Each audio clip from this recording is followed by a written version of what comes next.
اس کے علاوہ انہیں بیٹیاں دی ہیں. بار بار ابو لہب کہہ رہا تھا کہ بطیرہ محمد، بطیرہ محمد، کوئی لڑکا نہیں ہے ان کا، کیا نام چلے گا ان کا. لیکن آپ دیکھیں آج بھی ہم اپنی بچیوں کے نام آپ صلی اللہ علیہ وسلم کی بیٹیوں کے نام پر رکھتے ہیں، آج بھی انہیں یاد کرتے ہیں.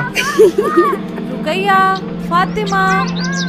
اس کے علاوہ اللہ سبحانہ و تعالیٰ نے آپ صلی اللہ علیہ وسلم کو صحابیوں کو تحفہ دیا جو ان کے ساتھ کھڑے تھے، جنہوں نے اپنے جسموں پہ چوٹ کھائیں صرف اس لیے کیونکہ اسلام حق کی راہ تھی، کیونکہ نبی کا پیغام تھا. تو انا آتینا کل کوثر. اگلی آیت فصلی لربک وانحر.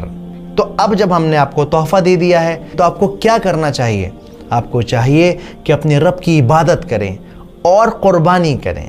دیکھو جنرلی دنیا میں دو طرح کی عبادتیں ہوتی ہیں، ایک ہوتی ہے پرائیویٹ عبادت، ایک ہوتی ہے پبلک عبادت. پرائیویٹ عبادت کیا ہے؟ نماز پڑھنا، تہجد پڑھنا.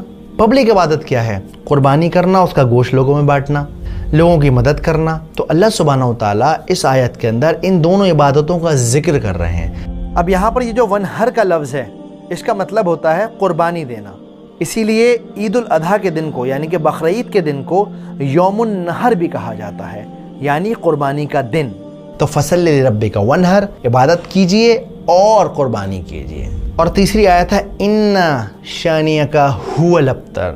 اسکالر کہتے ہیں کہ جو شانیہ کا جو لفظ ہے، شانیہ اس کا مطلب ہوتا ہے دشمنی، لیکن ایسی دشمنی کہ انسان اس کے اندر اپنی عقل کھو دے، اس کا دماغ کام کرنا بند کر جائے. اب آپ نوٹ کریے اللہ کے رسول کے گھر میں ایک انتقال ہو گیا ہے، لیکن یہ ابو لہب یہ مذاق اڑا رہا ہے، مٹھائیاں بانٹ رہا ہے. اس کی عقل نے کام کرنا بالکل بند کر دیا. ایک انسان کی جو بیسک ہیومینٹی ہوتی ہے وہ اس کی عقل کام نہیں کر رہی. اس کی آج کے دور میں مثال ہے جو اسرائیل کر رہا ہے، چھوٹے چھوٹے بچوں کو مارنا، بوڑھوں کو مارنا، لوگ کھانا لینے آ رہے ہیں انہیں ختم کر دینا. تو یہ شانیہ کا والی نفرت ہے، ایسی نفرت ہے جس میں انسان کا دماغ کام نہیں کرتا، وہ اپنے غرور، اپنے جنون، اپنے ایگو میں رہتا ہے. تو اللہ تعالیٰ کیا کہتے ہیں؟ اِنَّ شَانِئَكَ هُوَ الْأَبْتَرُ. اور یہ لوگ جو آپ کو کہتے تھے کہ آپ ابتر ہو جائیں گے، آپ کا نام نہیں چلے گا، کوئی آپ کو نہیں پوچھے گا، وہ خود ابتر ہو گئے. وہ جس کی جڑ کٹ گئی، جس کی نسل ختم ہو گئی، جو برباد ہو گیا، جس کو کوئی پوچھنے والا نہیں ہے. اور جو اس بات کا ثبوت ہے کہ رسول اللہ کو ساری دنیا جانتی ہے اور ابو لہب کو ہم لوگ جانتے ہیں، لیکن لعنت کے ساتھ اس کا نام لیتے ہیں.